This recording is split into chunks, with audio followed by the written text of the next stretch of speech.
आदरणीय श्री जगदीश सिंह जी जो सिरसा से आए हैं वो ये राशि देकर के आशीर्वाद दे रहे हैं, और भी आगे जिन्होंने ये राशि देकर के आशीर्वाद प्रदान किया है, सभी का बहुत बहुत धन्यवाद। ये बात द्रौपदी भरी सभा में कहते आदरणीय आर्य जी भी राखी गढ़ी से 100 रुपए की राशि दे रहे हैं, बहुत बहुत धन्यवाद। आप विचार करना, चिंतन करना, एक महिला का अपमान, एक अकेली द्रौपदी का अपमान पूरी महाभारत को जन्म दे देता है, जिसका परिणाम हम आज तक भुगत रहे हैं। बहुत बहुत धन्यवाद। और वर्तमान समय के अंदर तो कितनी द्रौपदियां ऐसी हैं जिनका चीरहरण हो भी रहा है और खुद करवा भी रही हैं। इसलिए एक महिला के लिए कहा जाता है कि जो स्थान समाज के अंदर, जो शरीर के अंदर नाड़ी का स्थान होता है ना, वैद्य नाड़ी देख करके बता देता है कि शरीर के अंदर कौन सा रोग है, वही स्थान समाज के अंदर नारी का होता है। एक नारी के चरित्र से, एक नारी के विचारों से ये भी पता चल जाता है कि उसका परिवार कैसा है। एक नारी के विचारों से ये भी पता चल जाता है कि उसका पीछे का परिवार कैसा है। और एक नारी को देख करके ये बता दिया जाता है कि अपनी संतान का निर्माण कैसे कर सकती है। एक नारी से ही समाज का एक दर्पण तैयार हो जाता है। आप विचार करें, चिंतन करें, क्या आज हम वो दर्पण बनी है जो समाज को एक अच्छा दिखा सके, एक अच्छा बना सके? नहीं बना रही है। और निवेदन कर दूं, समाज के अंदर ये जो मेंढक की तरह लड़कियां निकल रही है ना मंचों पर नाचने के लिए, उनका दोष मैं कम मानती हूँ और इस डिपार्टमेंट का दोष मैं ज्यादा मानती हूँ, क्योंकि जब वो मंचों पर आती हैं और 100 50 की 500 की गड्डियां उनके ऊपर उछाली जाती है, जब गुरुकुल के अंदर दान देने के लिए बोल दिया जाता है तो 100 प्रश्न उठा देते हैं। गुरुकुल की तो कार्यकारिणी ऐसी है, पता नहीं गुरुकुल के लोग वो पैसा गुरुकुल में लगाएंगे कि नहीं लगाएंगे, ये गुरुकुल वाले खा जाएंगे, ये 1 नंबर के चोर, ये ऐसे चोर, ये वैसे चोर, 100 आक्षेप लगा देती है। और जब वहां पर 100 की गड्डियां उछाली जाती है, तब पैसों को कैसे हम व्यर्थ में गंवा रहे हैं वो हमें दिखाई नहीं देता। जिस दिन कोई पहली लड़की मंच पर नाचने के लिए आई होगी, यदि कोई भी व्यक्ति खड़ा होकर के ये कह देता, बेटी हम तो मातृवश परदारेशु परदर्वेशु लोष्टवत, हम तो इस संस्कृति को मानने वाले हैं कि यदि उम्र में छोटी है तो बेटी के समान, बराबर की है तो बहन के समान, और बड़ी है तो माँ की दृष्टि से देखो। लेकिन सबने इस भावना को ना मान करके सब अपने आंखों के उस दोष के अंदर आ गए और सब चुटकियां बचा बचा करके उस डांस को देखने लगे और नाचने लगे। और ये पैसों की दुनिया, ये माया की दुनिया जो कह रही है बाप बड़ा ना भैया और सबसे बड़ा रुपया, जो नारी पर्दे के पीछे रखने वाली थी, जो नारी कभी प्रियदर्शनी हुआ करती थी, आज वो प्रदर्शन बन करके समाज के अंदर आ गई। आप विचार करना, चिंतन करना, यदि आधार ही ऐसा बन जाएगा तो फिर समाज कैसा बनेगा? विचार करना, चिंतन करना। ये जो हम हुड़दंगबाजियों के ऊपर अपना पैसा लगा रहे हैं, यदि हम ऐसे संस्थाओं को पुष्पित और पल्लवित करते तो आज हमारे बच्चे सेंटा क्लॉज ना बन रहे होते, हमारे बच्चे भी महर्षि दयानंद बन करके आते, स्वामी श्रद्धानंद बन करके आते, वो सेंटा क्लॉज की तरह जोकर ना बनते। ऋषि दयानंद की उस बात को ध्यान रखना जो सत्यार्थ प्रकाश के अंदर लिखते हैं कि देखो, जो व्यक्ति कुपात्र को दान देता है, अपना धन देता है, लेने वाले का नाश बाद में होता है और देने वाले का नाश पहले होता है। जब महाराणा प्रताप के सामने भामाशाह ने अपने दरवाजे खोले थे तो कहते हैं कोई भामाशाह सबसे बड़े लालाजी नहीं थे, उनसे भी बहुत बड़े बड़े सेठ बैठे थे, लेकिन दरवाजे किसने खोले? भामाशाह ने खोले। तो जो उनसे बड़े सेठ थे आज उनके नाम को कोई नहीं जानता, भामाशाह के नाम को जानते हैं, कर्ण के नाम को जानते हैं। क्यों? क्योंकि व्यक्ति जब त्याग करता है ना, होगा बहुत लोगों के पास में धन, एक व्यक्ति बैठा था और दान बोला जा रहा था और जो भी दान बोल रहा उसी को आगे बुला बुला करके माला पहनाई जा रही। तो पीछे चप्पलों में बैठे व्यक्ति ने सोचा, अच्छा यहाँ पर तो पैसों की पूजा होती है, ऐसे ही कोई नहीं आगे मंच पर बुलाता। अगले दिन कार्यक्रम में जाकर के उसने भी अपनी 21,000 की पर्ची कटवाई और जब उनका दान बोला गया तो उनको भी बुलाया गया और उनके गले में भी माला पहनाई गई। तो वो व्यक्ति कहता है मैं भी बोलूंगा 2 मिनट। और जब उसको माइक दिया गया तो वो कहता है देखो दुनिया के अंदर ना हमेशा पैसों की पूजा होती है।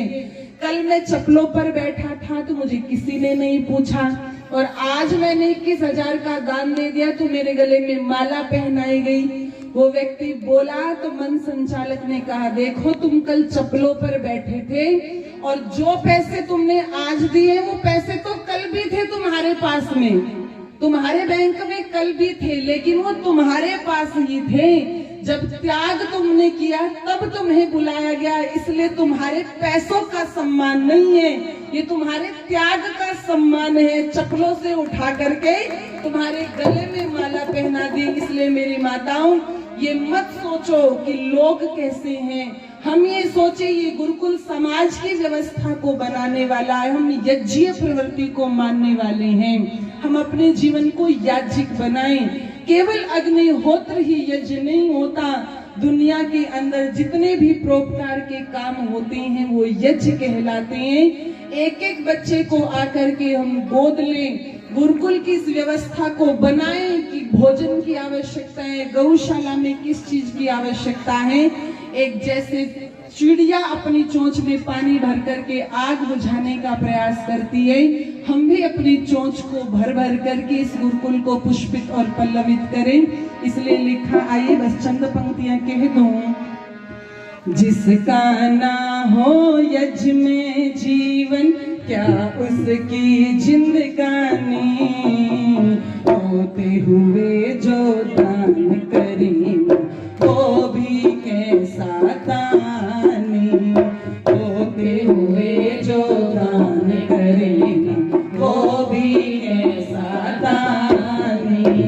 जिसका ना हो यज्ञ में जीवन क्या उसकी जिंदगानी, होते हुए जो दान करे वो भी कैसा दानी।